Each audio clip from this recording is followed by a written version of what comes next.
Queridos amigos y camaradas del Frente Invisible, bienvenidos un día más a nuestro canal de MP. Como siempre, agradecerles su presencia y agradecer también la presencia al equipo técnico que permite la edición del programa y a Santiago Martínez, que nos acompaña como es habitual. ¿Qué tal, Santiago? Muy buenas. Y estoy siguiendo a mi nuevo Mesías, que Sí. llegó a sanarnos y a curarnos a todos. Aleluya, Donald Trump.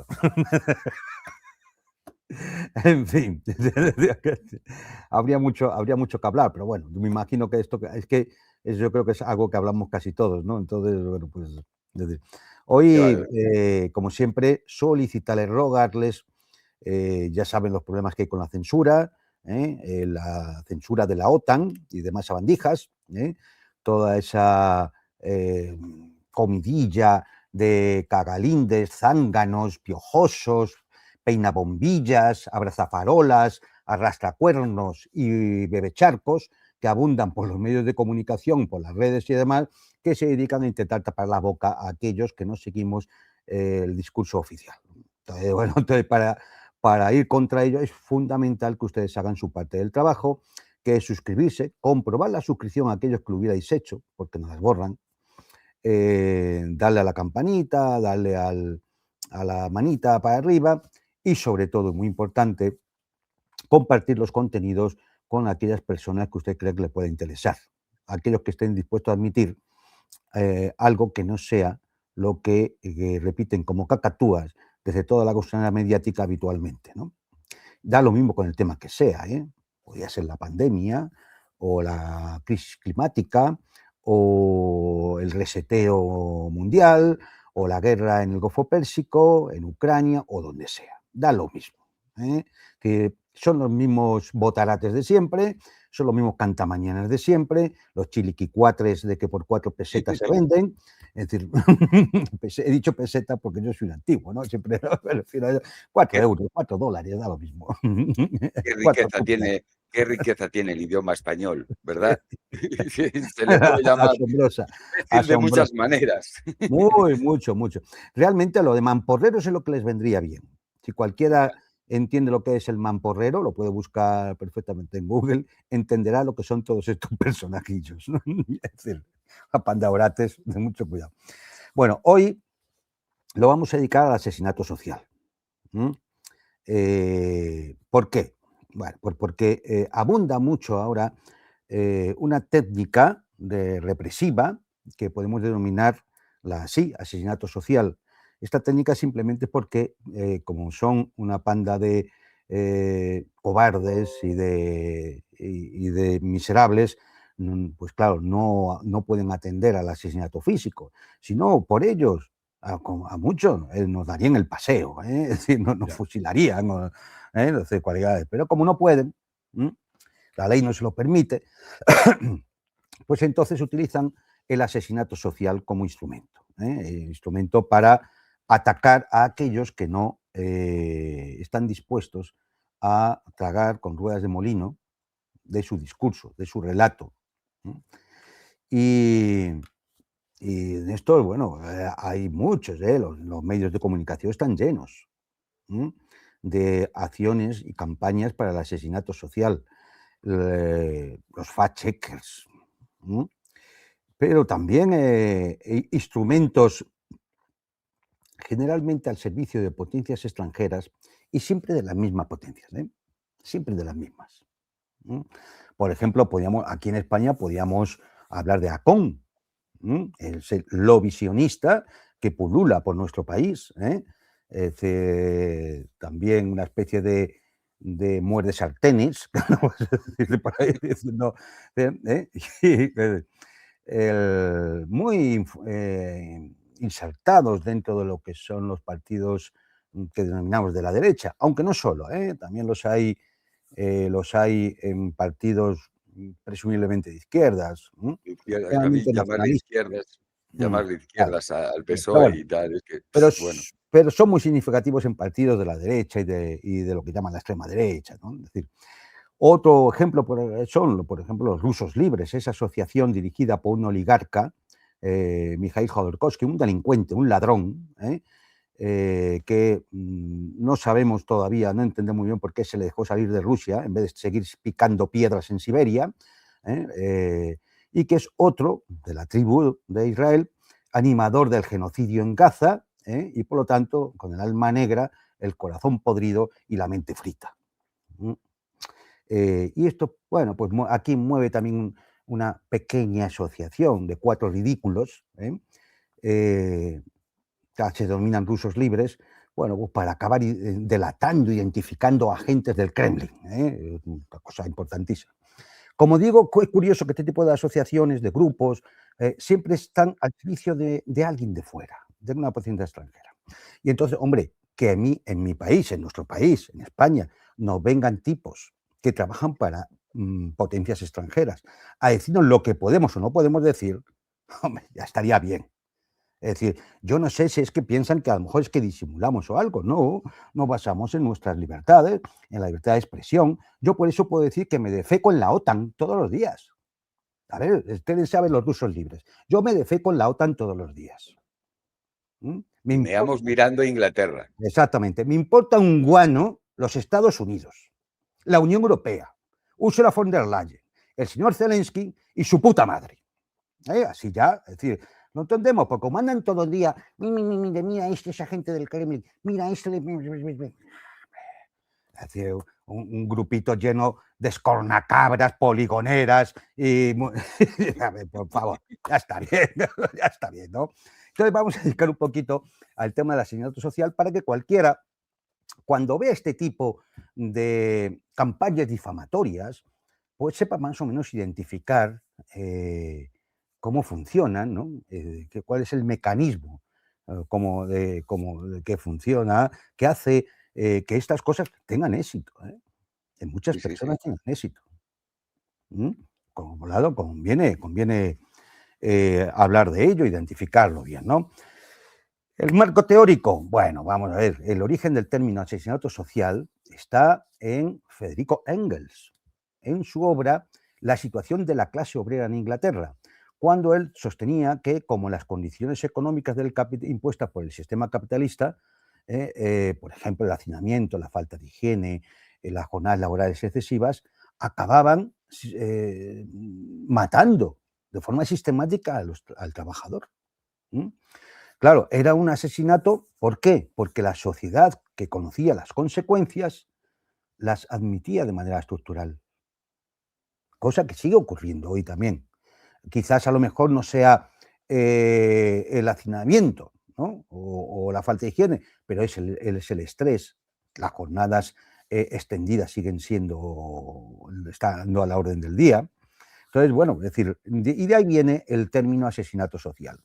En su forma más moderna, más actual, podríamos hablar de campañas que se refieren a la destrucción sistemática de la reputación, la credibilidad y los medios de vida de una persona. Generalmente esta persona es porque es un disidente. Es decir, cuando alguien es un disidente, no duden ustedes que los muerdesartenes van a ir directamente a montarle una campaña de difamación. ¿Buscando qué? Buscando el asesinato social.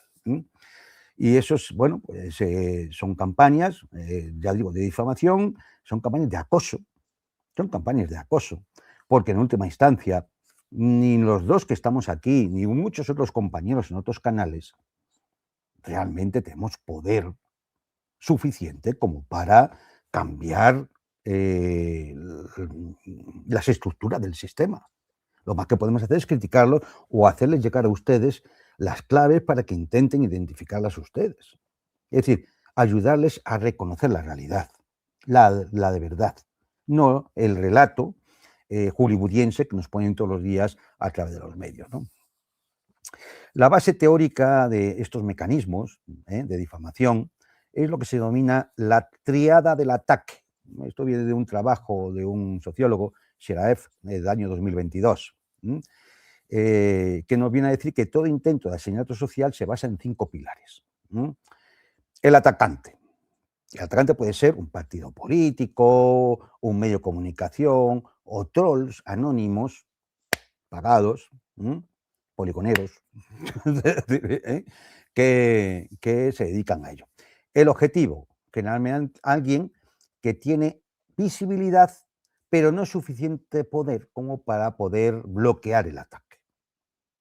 Es decir, cualquiera de nosotros que estamos en canales críticos, pues tenemos visibilidad, porque ponemos aquí nuestra cara y nuestro nombre, pero no tenemos suficiente poder como para poder bloquear el ataque. El día que tuviéramos ese poder, no digo más. El medio, bueno, fundamentalmente los medios de prensa tradicionales, radio, prensa y televisión, y sobre todo, últimamente mucho, las redes sociales, ¿no? La audiencia, hombre, la audiencia es otro pilar, porque al final es el jurado, entre comillas, al que ellos intentan convencer para llevarle a que entiendan la maldad del objetivo, la maldad que tenemos Santi y yo, cuando podemos hablar de ciertas cosas que no siguen el relato oficial, ¿no? Y luego, finalmente, el quinto pilar es el contexto, ¿no? Es decir, bueno, pues dónde, en qué momento histórico, en qué punto geográfico se produce esa campaña de difamación, ¿no? España 2026 o en Ucrania 2014, vayan ustedes a decir. Es decir, cuando se producen estas campañas, evidentemente se dan dentro de un espacio y un tiempo, es decir, en un contexto históricamente determinado. El chisme, el soplo, la delación, que es lo que se dedican a estos tipos, se convierte en una herramienta de control vertical. Es decir, viene, aunque no sean órdenes directas, desde arriba. Es decir, en determinados laboratorios se establecen las consignas que luego se van extendiendo por todos los vasos capilares para que todos estos peinabombillas que decíamos antes, todos estos piojosos, vayan montando sus campañitas, ¿no? Como digo, se convierte en una herramienta vertical para destruir a aquellos que desafían los relatos oficiales, los relatos dominantes. Y usan como escudo una cosa muy típica, que es la ambigüedad moral. Es decir, ellos son los buenos y los demás somos los malos, claro. Los y pagados, Claro, además. es decir, somos, bueno, pues o malos de maldad, o es que estamos locos o engañados, o vaya usted a saber qué, ¿no? Mecanismos operativos. Bueno, yo tengo aquí fundamentalmente tres mecanismos operativos, cómo esto funciona, ¿no? Uno es cómo se ejecuta la campaña de difamación. Uno es la caza de brujas, lo que se denomina la caza de brujas. Se busca información personal del objetivo, su domicilio, su familia, el empleo que tiene, qué ha hecho y demás, y a partir de ahí, bueno, pues empiezan a recoger información. Por ejemplo, curiosamente, tras el asesinato de Charlie Kirk, se crearon en Estados Unidos bastantes páginas anónimas para recopilar nombres de quienes criticaban el hecho del asesinato de Charlie Kirk. Y así se llevó al despido masivo de empleados públicos y privados. O sea, que fijaos las consecuencias que puede llegar a tener esto. Otro mecanismo, el mecanismo siguiente, es la acusación espectacular. Es decir, se lanza una acusación muy grave. No es que Juan Antonio Aguilar no haya pagado una multa de tráfico, o que Santiago Martínez haya aparcado el coche en carga y descarga. Es decir, no, eso son tonterías. Es decir, para que esto tenga efecto, tiene que ser una acusación muy grave. Es decir, tiene que ser una acusación o criminal, o moral, o patriótica. Diseñada de esa forma, por supuesto, sin pruebas suficientes, eso da igual, para dominar el ciclo de la noticia.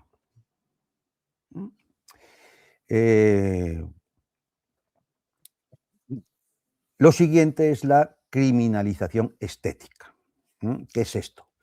Utilizar imágenes cargadas históricamente, cargadas de violencia, cargadas de aspectos rechazables, para asociarlo al disidente con el criminal. Entonces se hacen ese tipo de asociaciones mentales que pueden parecer ridículas, pero en mucha gente se quedan en la cabeza. Y entonces cuando citan el nombre del disidente, le viene la imagen del criminal. No sé, pues es un psicópata, ¿no? Este es como tal psicópata, ¿no? Como el Joker. Los factores más utilizados para las campañas son estos, también está hecho sacado de un análisis de otros dos investigadores, Milkowski y Georgina, en 2024. Y estos son los factores que más se repiten en este tipo de campañas de difamación. Una, por supuesto, es el tema del género, ¿no? Muchas veces, si eres una mujer, pues te atacan por tu inestabilidad emocional o por tu vida familiar. Si eres un hombre, pues porque no tienes fuerza suficiente o no eres competente. Esto tiene una efectividad alta, sobre todo en las mujeres. Otro factor que se utiliza mucho, la salud mental o física. Insinuar que el disidente es que está loco. No le hagan ustedes caso porque está loco. O está senil, o es un drogadicto. Y así desacreditamos su discurso. No el argumento, no el discurso en sí, sino el personaje, ¿no? De esto hablaremos luego también repasando las falacias, ¿no? La efectividad que tienen también es muy alta porque la gente es sensible a este tipo de cosas. Otro factor, la deslealtad. Claro, el disidente que es un traidor a la patria, es un agente extranjero, fundamentalmente del Kremlin, aunque no solo. Hay agentes de Teherán, islamista nos llaman ahora. Somos pluriempleados. Claro, sí. No, nos paga todo el mundo. Y un último factor es su historia profesional, ¿no? Hay gente que, por ejemplo, por haber pertenecido a las fuerzas de seguridad del Estado, pues se le ataca por eso, como si ya ser un policía es sinónimo de torturador. Y a lo mejor no ha matado una mosca en su vida. Pero bueno, esto sirve para viralizarlo y que la campaña se extienda más, ¿no? Claro, ¿qué ocurre? Si el atacante tiene mucho poder, más que el disidente, pues lógicamente la cosa puede salir mal. Si a mí que me atacara, por ejemplo, en un momento determinado, fuera el presidente del gobierno o Donald Trump, yo estoy seguro que la mayor parte de la gente tiene tendencia, esto está estudiado, tiene tendencia a empatizar con el más débil. Es decir, casi se pondrían de mi parte. Por eso los ataques nunca vienen de ahí. Los ataques vienen horizontalmente, es decir, de gente que aparentemente es como tú. Del otro canal, de un medio, que tampoco tiene que ser la CNN, puede ser un medio normalito. ¿Para qué? Para que los ataques sean horizontales. Sí hay mucha distancia, porque entre el poder que tiene el atacante y el disidente, entonces, claro, el atacante claramente es el poder. Y si es el poder, no atrae simpatías. O sea, que siempre entender que los ataques van a venir por línea horizontal. Y bueno, pues ¿qué puede hacer el disidente, ¿no? que es víctima de este tipo de ataques? Pues claro,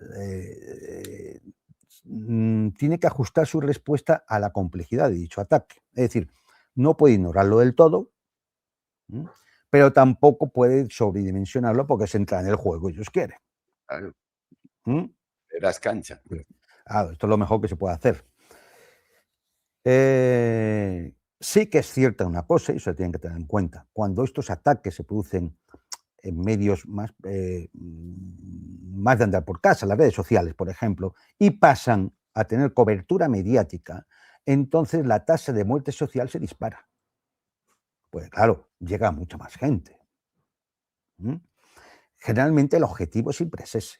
Cuando alguien inicia una campaña contra un disidente determinado, lo que quiere es que eso salte a la prensa y a la televisión para que aumente esa tasa de asesinato social, de muerte social sobre el disidente, el objetivo de la campaña.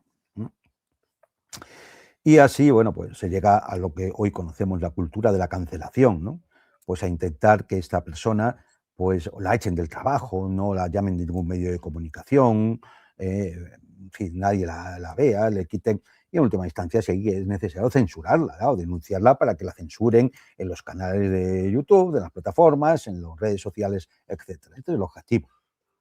Como no tienen, es decir, no valen, no pueden tirar de pistola, pues intentan la muerte social de esa forma.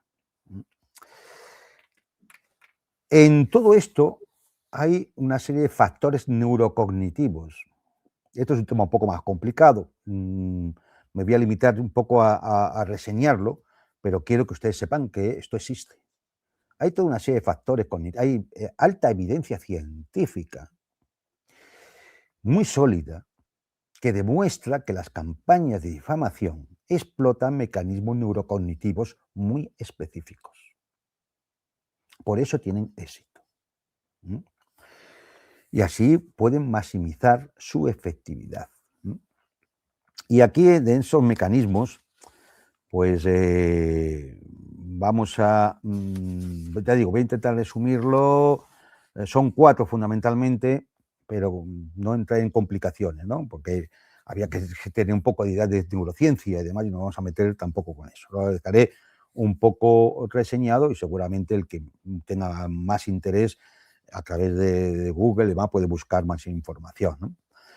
Uno de esos factores es el modelo de la propaganda de doble vía, que utiliza los mecanismos de recompensa y mentalización.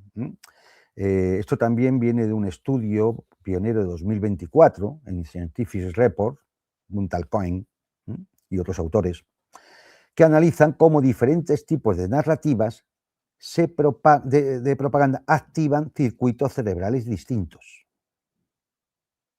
Dependiendo de cómo sea la narrativa, se activan determinados tipos cerebrales, digamos, circuitos cerebrales, sectores del cerebro.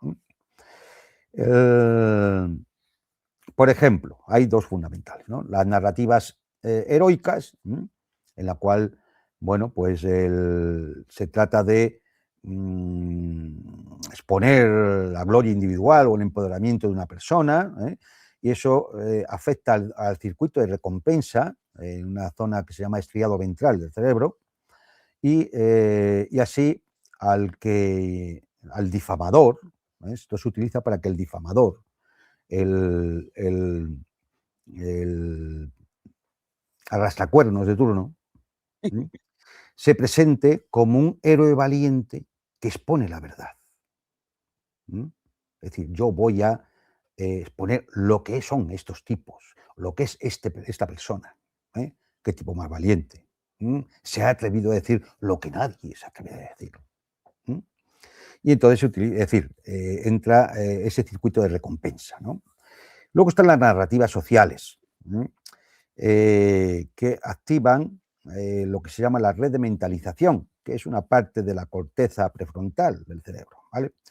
Y lo que busca es activar la indignación colectiva al presentar al disidente o al objetivo como una amenaza para todos. Claro, es que fulano es una amenaza para la democracia, una amenaza para nuestras libertades, es una amenaza para el mundo libre, para el lado correcto de la historia, para el destino manifiesto. Es una amenaza para la OTAN. Claro. Y entonces, bueno, pues, ¿qué ocurre? Que las campañas de difamación lo que son, no se eligen un solo tono, intentan compaginar los 2 tonos, alternan entre apelar al deseo de recompensa del seguidor, es decir, tú también puedes ser un héroe si señalas la verdad, es decir, si difamas, si extiendes la difamación, y la necesidad de pertenencia social, Es que, claro, nuestra comunidad, nuestro mundo libre está siendo atacado por estos tipos. Esto es sutil, pero Sí, esto sí. actúa sobre el cerebro. ¿Mm? Otro mecanismo es el de lo que se llama primado emocional, es decir, primar las emociones. Lo que buscan es las campañas de difamación. Esto también viene en un estudio de una tesis de la Universidad de Ámsterdam del 2025. Me he ido a lo más modernito. Es decir, para que no pensemos que es que estoy tirando la psicología de las masas de Gustave Le Bon, que por supuesto es un libro obligado, pero que ya tiene su tiempo, ¿no? Estamos hablando del siglo XIX. Bueno, pues el primado emocional lo que hace que la campaña, la difamación, intenta manipular los sistemas emocionales para deteriorar la función moduladora de la emoción sobre la cognición, sobre la reflexión. Es decir, que se imponga por encima de tu reflexión la emocionalidad, ¿m? La indignación, la ira, el miedo. Esas emociones intensas que secuestran la capacidad de análisis racional. Eso es lo que busca. ¿Consecuencia neurocognitiva? Pues que se inhibe la evaluación crítica de la información. Nos la tragamos directamente, sin pararnos a pensar un minuto si esto que nos están contando tiene sentido, tiene racionalidad. Y bueno, pues esto se utiliza por los difamadores para provocar la repulsión inmediata, al impedir que la audiencia evalúe si la acusación tiene fundamento o no, o si tiene sentido o no. Es decir, cuando alguien lee un informe de poder y dice, fulanito es que es un agente del Kremlin, o es un islamista que apoya a Irán. Hombre, pues no sé, había que ver si la acusación tiene fundamento, ¿no? ¿Qué es ser un agente de? A lo mejor que está dando una opinión tan valiosa como lo de los arrastracuernos. ¿Mm? Tan valiosa como la de ellos.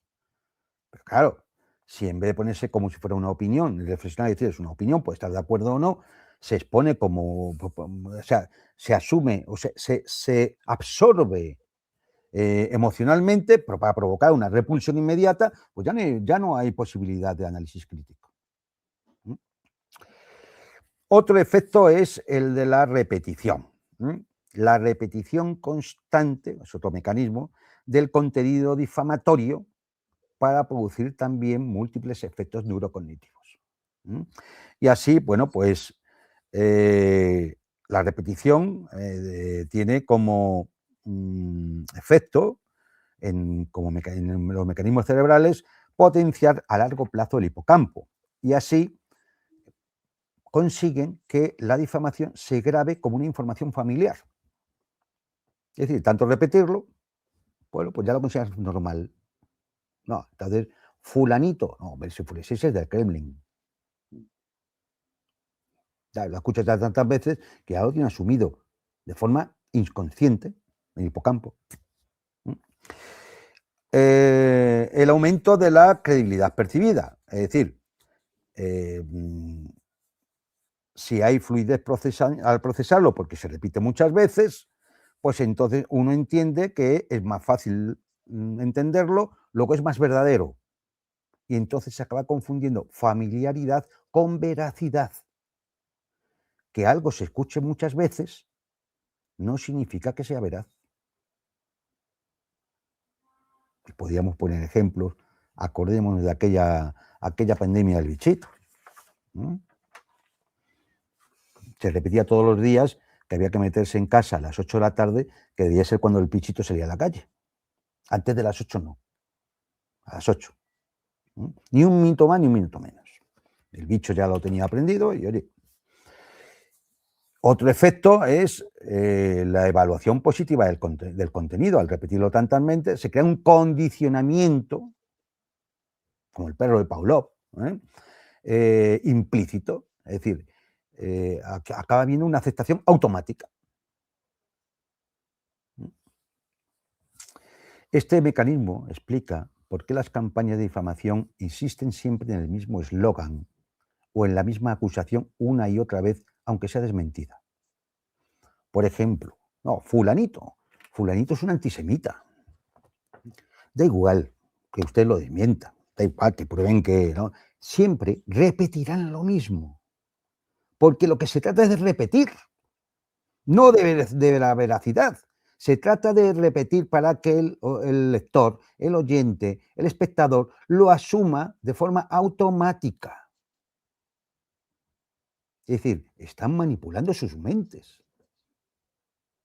Es decir, todos estos arrastracuernos lo que hacen es manipular sus mentes y las mentes de sus compañeros, de sus vecinos, de sus familiares, de sus hijos.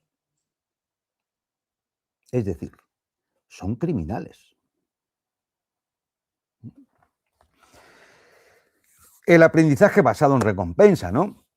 Es decir, la repetición induce ese aprendizaje basado en recompensa, estableciendo asociaciones entre el contenido difamatorio y esas señales de recompensa. Por ejemplo, los que siguen una determinada campaña difamatoria y se la creen, acaban experimentando una especie de gratificación neurológica al consumir y compartir contenido que ataca al disidente.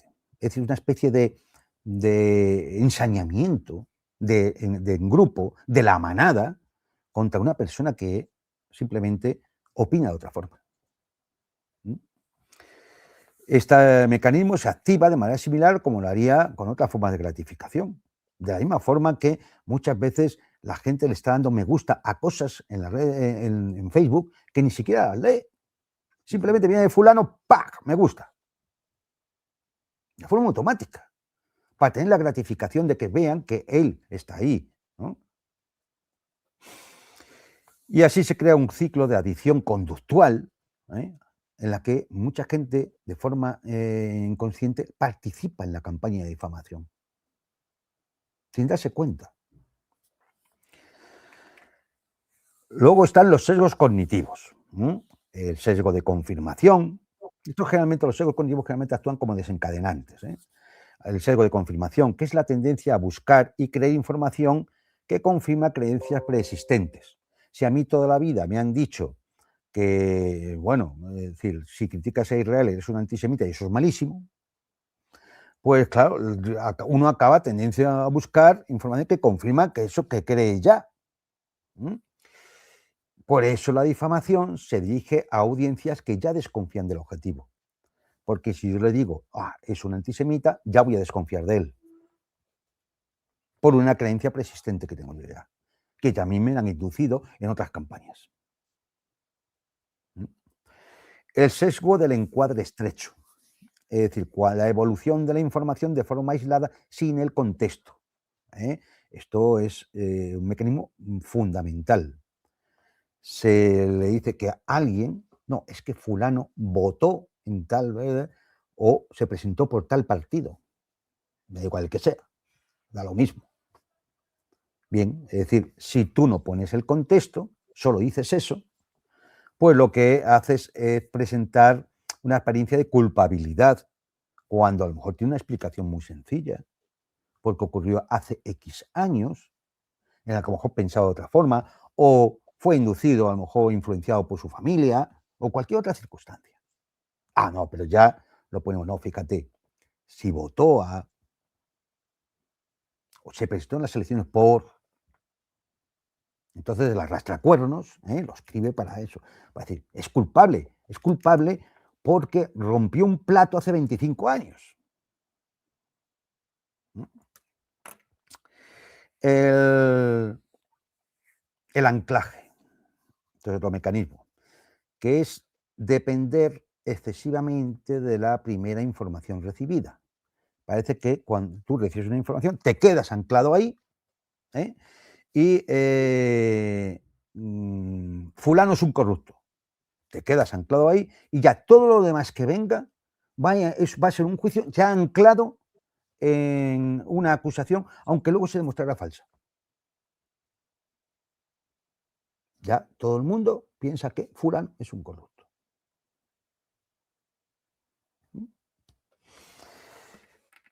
Hay un concepto innovador, que este es otro mecanismo, que es la llamada correlación intersubjeto. Y esto es decir, es un predictor de la persuasión de las campañas de difamación. Es el grado en que los cerebros de diferentes personas responden de manera sincronizada al mismo estímulo. Esto está estudiado, ¿eh? Es decir, no es una cosa que sea una especulación, ni forma parte de las pseudociencias, ni de las magufadas, ni cosas por el estilo. No es la Tierra plana, ni esas cosas. El hallazgo de estos estudios de correlación intersubjeto es que una mayor sincronía neural en el estriado ventral del cerebro, que es, como hemos dicho, al que pertenece el circuito de recompensa, predice qué tan persuasivo será una afirmación difamatoria.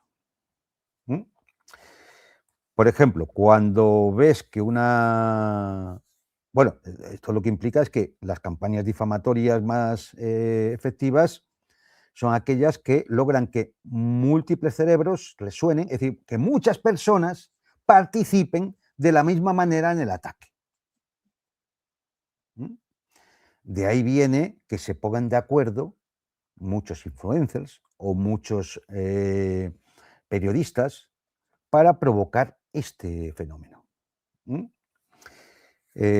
Así se consigue que una campaña de difamación se vuelva viral y que parezca que todo el mundo, esto pónganlo entre comillas, parezca compartir la misma indignación. Al grupo. Exacto. Esto es otra forma de manipular la mente, directamente, de conformar la mente de la gente, ¿no? Finalmente está el papel de los sesgos de justicia. ¿Por qué algunas personas son más susceptibles que otras a entender estas campañas de difamación? La sensibilidad a la justicia que todo el mundo tiene modula la respuesta cerebral ante las narrativas de difamación.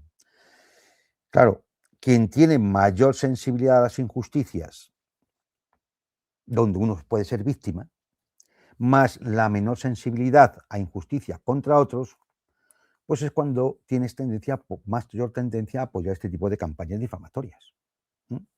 Porque de alguna forma te ves afectado. Claro, si tú has perdido tu trabajo y en cambio fulano es un corrupto y se ha enriquecido, de alguna forma te sientes víctima de todo ese sistema y como tengas poca sensibilidad a las injusticias contra otros, pues acabas entrando fácilmente en el mecanismo. En definitiva, circuitos cerebrales explotados, mecanismos de evolución neural, sesgos cognitivos y los predictores neurocognitivos que hemos hablado, como la sincronía neural intersubjeto, que hemos dicho, y estos perfiles de sensibilidad a la injusticia. Hay que recordar una cita de Van der Park, también de 2025, de otro estudio, que la repetición induce aprendizaje basado en recompensa, vinculando el contenido propagandístico a señales de gratificación neurológica por emisión de dopamina, que es una droga cerebral, que todos tenemos cuando ansiamos recibir algún tipo de recompensa, de gratificación. Una sociedad, cuanto más aislada está, cuanto más individualista sea, más frágil es ante estos mecanismos.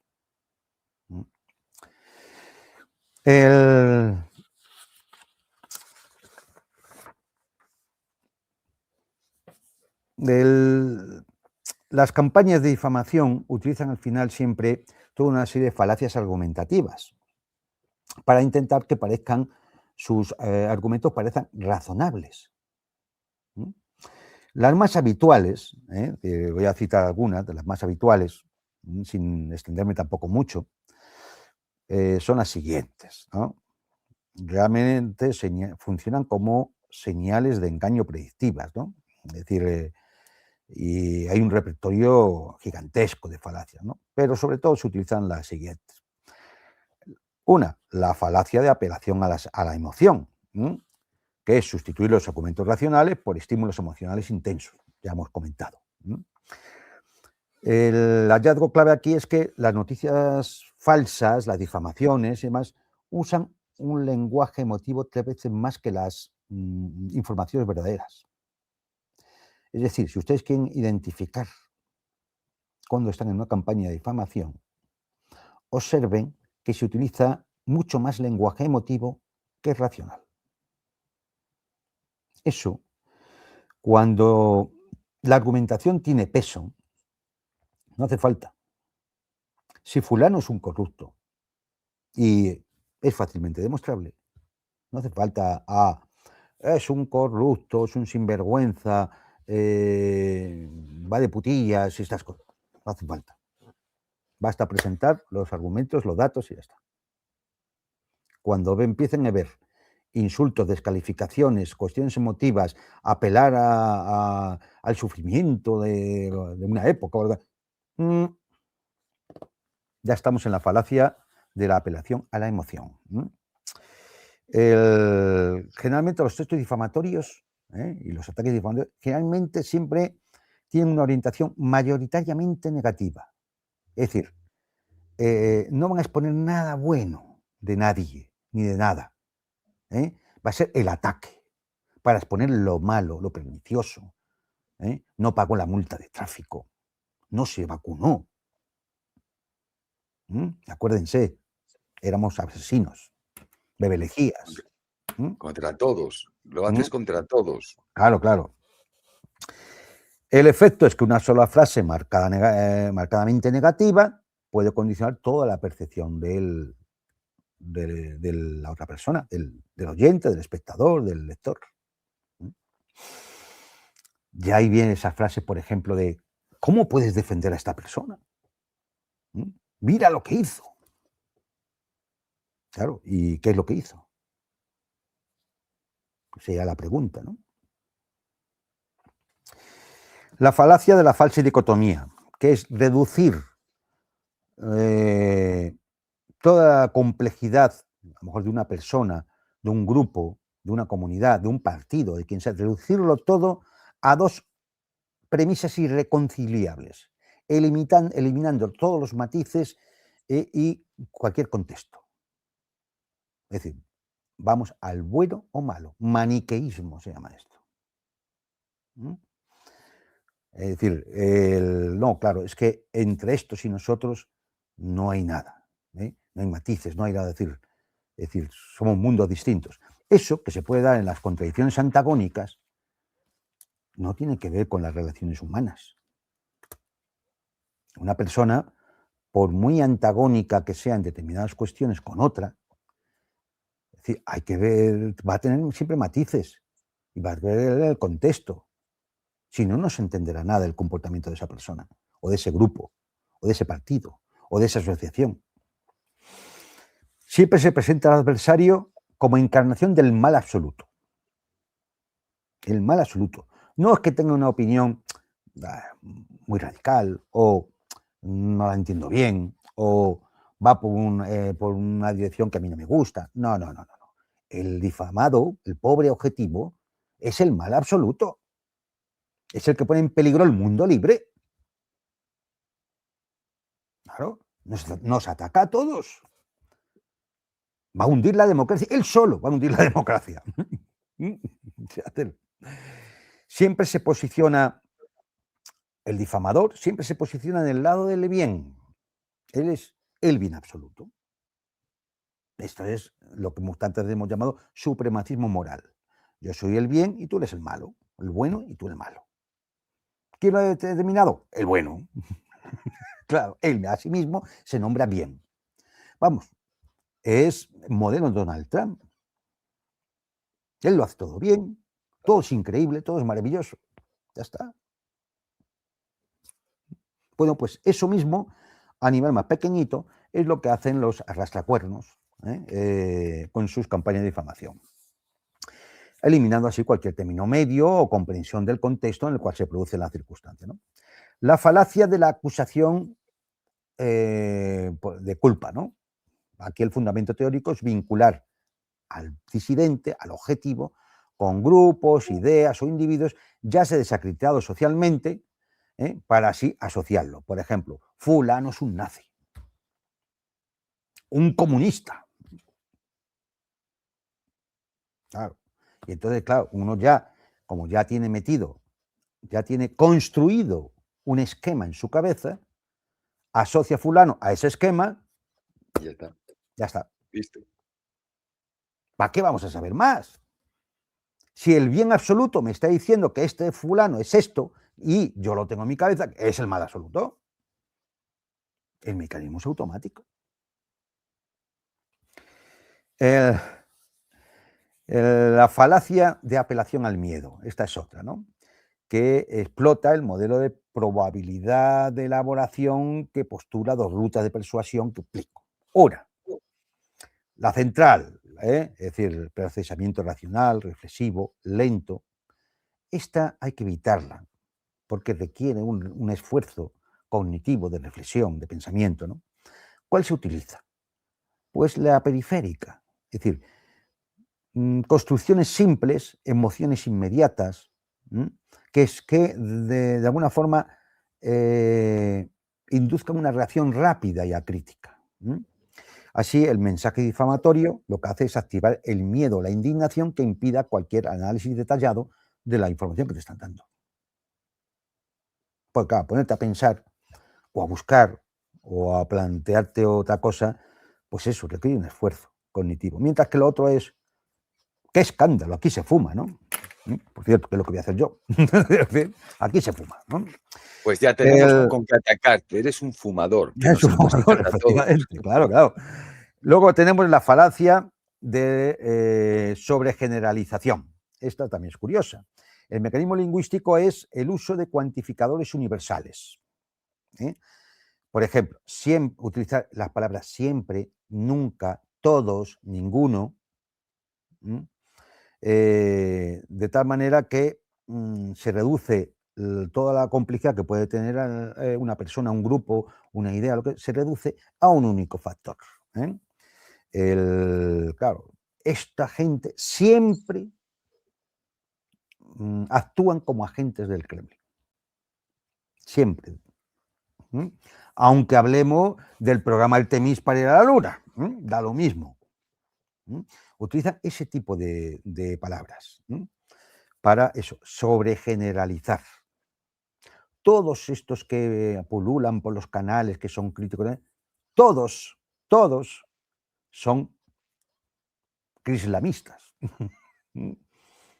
Van con Irán.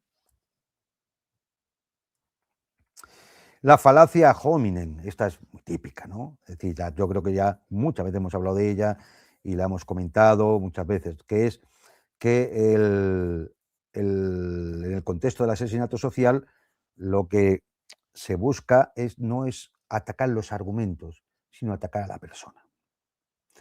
Cuando ustedes vean una campaña en la cual no se ataque una idea, unos argumentos, un planteamiento político, un planteamiento social, lo que sea, sino que se ataca a la persona que lo dice, no duden nada, no tengan ya ninguna duda. Es una campaña de difamación. Y por lo tanto, el que la hace, pueden ustedes poner el calificativo de arrastracuernos porque no se van a equivocar. Es un hijo de la gran ramera de Babilonia. Y no se equivocan, ¿eh?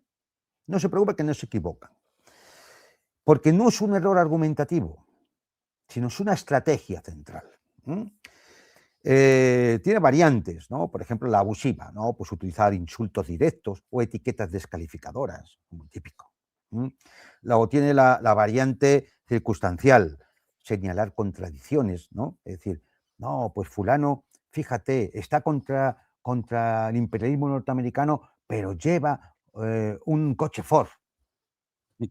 Ridiculeces de estas, así, ¿eh? Lo del iPhone, ¿no? Sí, lo del Mira iPhone. al comunista con un iPhone. Un O con comunista con un iPhone, ¿eh? Comunista con un iPhone. Bueno, es típico de los arrastracuernos. O también la equiparación falsa. No, ¿por qué? Es decir, tú también hiciste algo similar. Es decir, si criticamos, por ejemplo, la agresión a Venezuela por parte de los Estados Unidos, siempre va a decir, sin tener en cuenta el contexto, ni los antecedentes, ni los datos, ni nada. Dice, no, Rusia también agredió a Ucrania. Este tipo de equiparaciones falsas, porque, claro, no están basadas en una argumentación, ¿no? Y están basadas en que él que lo dice, la pobre víctima, no dice algo que no es de lo que estoy hablando. ¿Está hablando de Venezuela? Pues no. Si no dice lo otro, claro, mira, tú también. Este tipo de cosas, ¿no? La falacia del falso equilibrio. ¿El mecanismo cuál es? Presentar una acusación infundada como si tuviera el mismo peso que los hechos contrastados. Y así se crea una falsa equivalencia. Así la víctima se ve forzada a defenderse de una acusación que no tiene fundamento, ocupando el espacio de debate con refutaciones de esa acusación falsa en vez de dedicarse a argumentar lo suyo. Esto también es muy típico, sobre todo en debates en televisión, en radio y por ahí, ¿no? Es decir, la falacia del falso equilibrio, ¿no? Finalmente, hay toda una serie de tecnologías lingüísticas que también se utilizan, ¿no? Es decir, la utilización en un nivel léxico-semántico del lenguaje. Así, por ejemplo, cuando tú detectas muchos titulares, una alta densidad de nombres, es que se está haciendo el foco en individuos y no en los argumentos. Por ejemplo, Acon puso un tuit amenazador de un montón de compañeros de canales, de periodistas, de distintas ideologías, incluso contrapuestas, todos juntos ahí. ¿Por qué? Para eso, para poner el foco en los individuos, no en el argumento. Y esto se hace haciendo eso, poniendo una alta densidad de nombres, ¿no? O verbos, también con conceptos abstractos, ¿no? La baja presencia, por ejemplo, de palabras funcionales, ¿no? Es decir, cuando hay pocos artículos, proposiciones y conjunciones, ¿no? Porque entonces hay una mayor concentración de palabras clave. Esto es una técnica. O la inserción de juicios de valor. Es decir, vamos a ver, si uno está exponiendo algo, sobran los juicios de valor.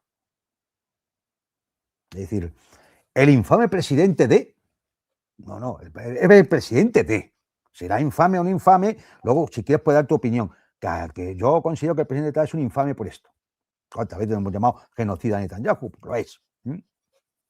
Pero si hay que, cuando en una exposición, en un programa, empieza a haber un exceso de juicios de valor insertos en las descripciones, sospechen de que están en una campaña de manipulación, de difamación. La utilización de pronombres personales para crear la sensación de identidades de nosotros y ellos. Es decir, el nosotros, el ellos, el yo, él. Es decir, ahí creas una separación de identidades. Eso cuando uno está haciendo una labor informativa o de exposición de argumentos, no hace falta. Cuando se hace es por algo. Luego hay tecnologías a nivel sintáctico, ¿no? Por ejemplo, priorizar el impacto sobre la claridad. Es decir, el falso ingeniero. Bueno, es decir, si es falso, no pongas que es ingeniero. Es así de sencillo. ¿Qué intentas decir? Que intentas provocar un impacto para ya de antemano el lector, el espectador, se ponga en contra de alguien al que considera un falsario. Si mienten eso, mienten todo. Claro, el crear una falsa inmediatez y urgencia, ¿no? Es decir, por ejemplo, utilizando mucho los verbos en presente, cuando a lo mejor te estás refiriendo a algo que tal persona o tal grupo hizo o sostenía hace 50 años. Claro. Es decir, por ejemplo, pues yo qué sé, alguien puede decir, no, es que el movimiento peronista argentino, claro, si es que viene de la época de Mussolini, porque Perón estuvo en la embajada italiana en los años de Mussolini. ¿Y esto qué tiene que ver con casi un siglo después? O casi un siglo, no, un siglo. Estamos en 2026. Un siglo después. Es decir, pero si todo eso se presenta de forma, en verbos en presente, da la sensación de que es ahora, sin que nos demos cuenta de ello.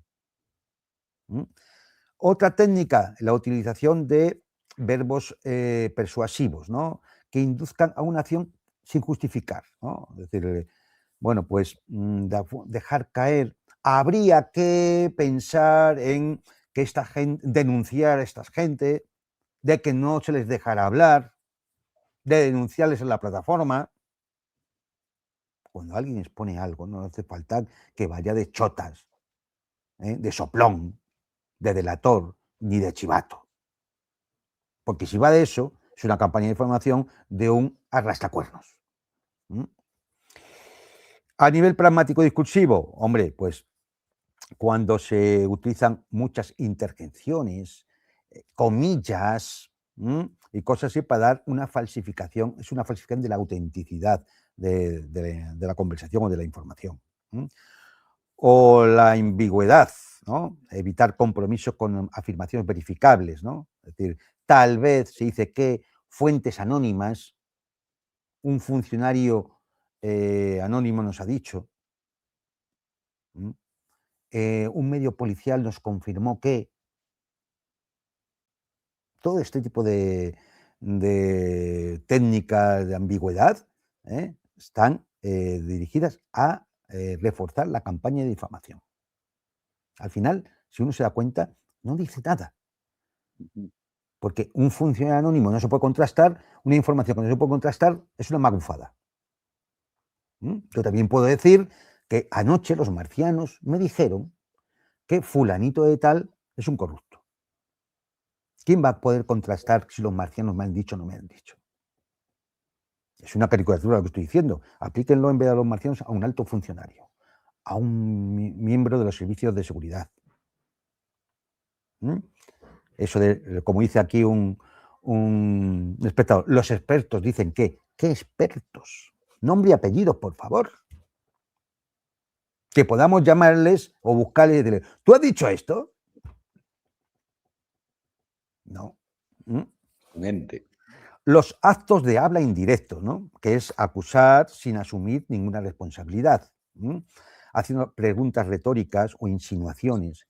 ¿Será fulanito un agente del Kremlin?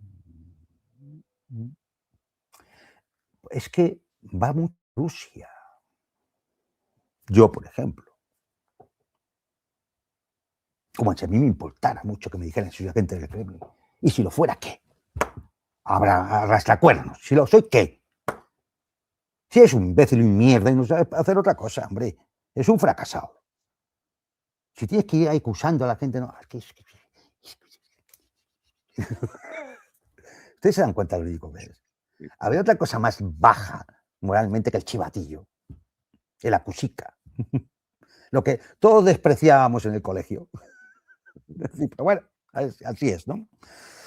Por supuesto, ahora con la inteligencia artificial, imaginaros lo que es todo esto de la generación de textos de producción masiva de contenido difamatorio, que se puede realizar con la inteligencia artificial generativa, o los deepfakes, tanto en imágenes como en textos, como en vídeo, o la utilización masiva de bots para simular una interacción que no existe y crear la falsa impresión de que hay un consenso contra determinado personaje o grupo cuando esos bots son un script informático y no hay personas detrás.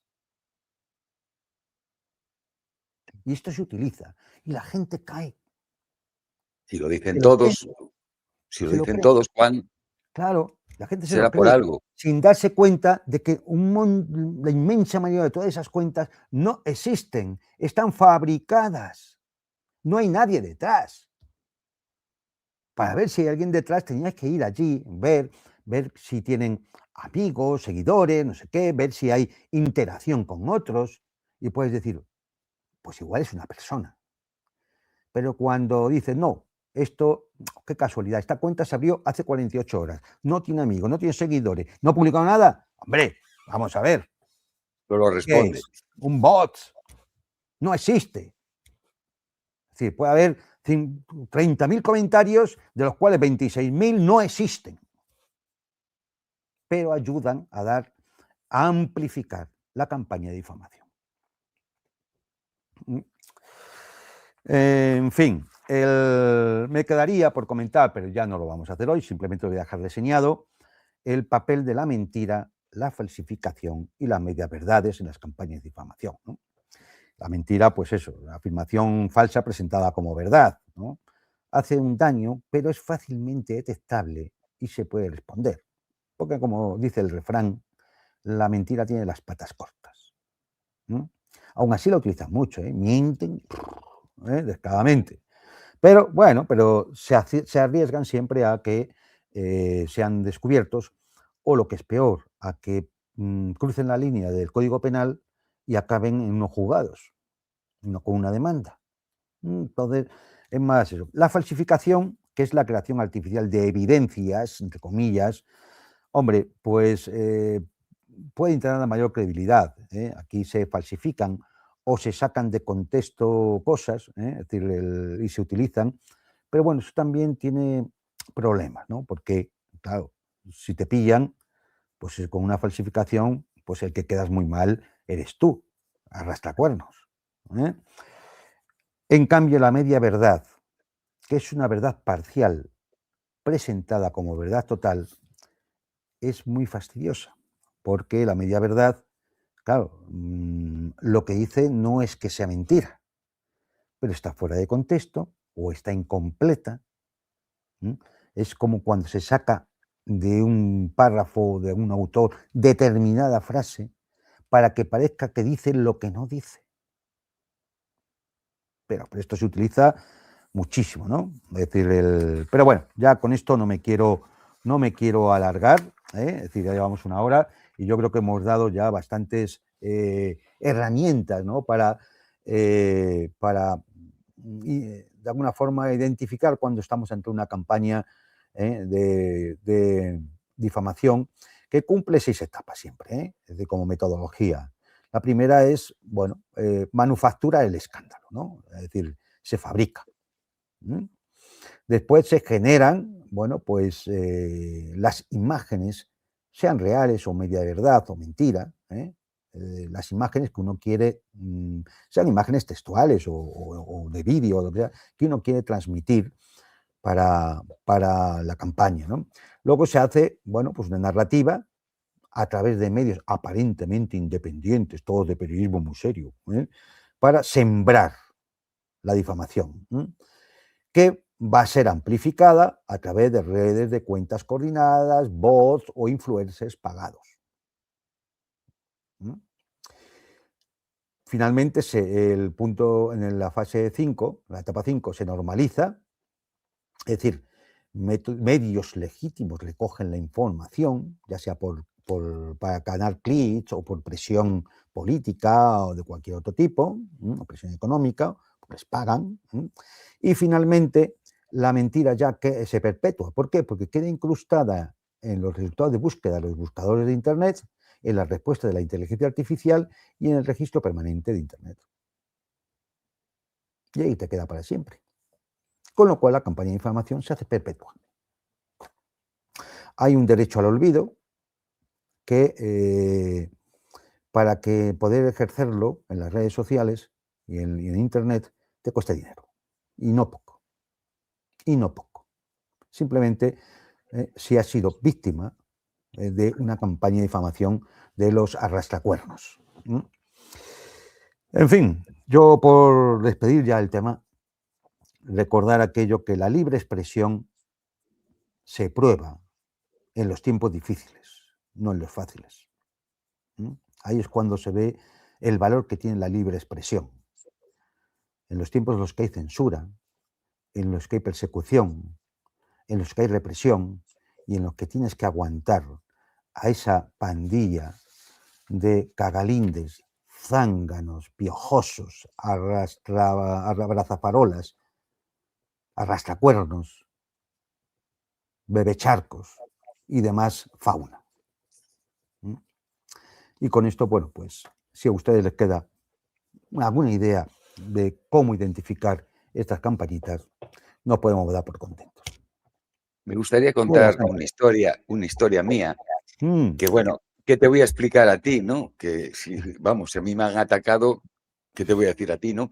Pero en el 2022, cuando empezó la guerra de Ucrania, y en el 2023, aparecieron artículos en prensa en los cuales una catedrática de ciencias sociales, especialista en redes sociales y tal, sacaba unos mapas en los que se miraban canales como el mío, sí, por recuerdo, ejemplo, lo recuerdo. recuerdo ucraneando, creo que era ucraneando, las líneas Sí, sí, sí. invisibles, Sombreros blancos, sí, sí, sí, sí, sí. Luis Ibaya, y empezaban a trazar líneas unos con otros y tal, Oh, porque estábamos todos conectados. ¿Por qué estábamos conectados? Porque resulta que todos habíamos publicado una noticia de que en Kharkov había caído una bomba. ¡Coño! Es que ha pasado en Kharkov. No hace falta que estemos conectados. Yo lo publico porque lo leo en la prensa rusa, en la prensa estadounidense, porque a todo esto yo publico noticias de la BBC, mm. noticias de New York Post, de todo el mundo, ¿no? Bueno, pues ellos crearon ahí una red tejida con Lo fotos, recuerdo, lo unos, recuerdo. unos reportajes Sí, sí, que yo al sí. principio iba a hacer un artículo y a contestar, pero fíjate yo, no, porque lo que le doy, como dices tú, le doy pie, le doy visibilidad, porque entonces me responden y ya está. Entonces lo mejor fue, lo ignoré y bueno, aquello pues quedó en el olvido. Pero Sí, sí, éramos la sí. red del Kremlin, No, 15 o 20 canales, eran unos gráficos además complejísimos, ¿eh? Es decir, complejo. Para seguir había las líneas, flipaba. decenas de líneas que nos juntaban a todos. De hecho, bueno, había, es decir, había líneas que iban desde altos mandos militares de la defensa, pasaban por Podemos, se cruzaban con grupos católicos, bueno, era toda una cosa Un batiburrillo. enfermiza de una tipa, una catedrática, que lo único que hizo fue estafarnos a todos los españoles con su sueldo para crear tamaña mamarrachada que seguramente vendría inducido por algún poder. Un lobby detrás, indudable. En fin, Aparte, es decir, ¿qué vamos a hacer? es lo que hay. Es que hay mucho muerde sartenes en este mundo. Muchos, muchos. Muchos. Y besamanos.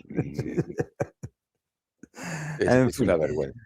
pues nada, señores, con esto acabamos, Santi, ¿no? Si tienes algo más que comentar para No, pues mañana, nada ¿vale? más. Bueno, recordaros que mañana en mi canal, en el canal Eureka News Geopolítica, pues estará Javier Martínez, como todos los martes, y después a las 9, el señor del algoritmo, Fernando Moragón, que nos faltó el martes pasado y lo echamos de menos, esperemos que este martes sí pueda, pues nos contará la actualidad, a ver si nos dejan, claro, A ver si nos dejan. porque, Sí, sí, sí, sí. porque la ¿Cómo están las película está cosas? así. Sí, Cualquiera se sí, atreve. Yo es que ahora ya cada vez que hago yo mi programa ya no pongo ni una foto, no pongo nada, y dices tú, a ver, claro, claro.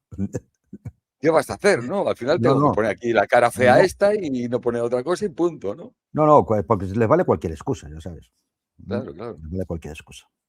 Hombre, a mí me han Bueno, cerrado un canal por hacer apología del terrorismo. Así me dio la explicación sí, sí, YouTube. sí, Me sí, lo sí. cerraron y punto, apología del terrorismo. Ya ves tú, la apología del terrorismo que hago yo, ¿no? Pues Así es. terrorista. Terrorista, claro, eso servirá para futuras campañas de difamación. Claro, claro. Por Santiago algo me Martín, cerraron el canal, Santiago porque soy un Martín, que terrorista. ya le encerraron un canal por apología del terrorismo, ahora tú vete a ver un canal que está cerrado y no puedes comprobar dónde Claro, hiciste a apología del ver, terrorismo. pues así es Así se la escribe la historia. historia. Claro, a que venga un fact-checker de estos a comprobarlo. Es decir, qué chiste, de verdad. Qué chiste. Pues nada, señores, pues con esto nos despedimos y nos volvemos a ver las próximas semanas. Así que un saludo a todos y hasta pronto.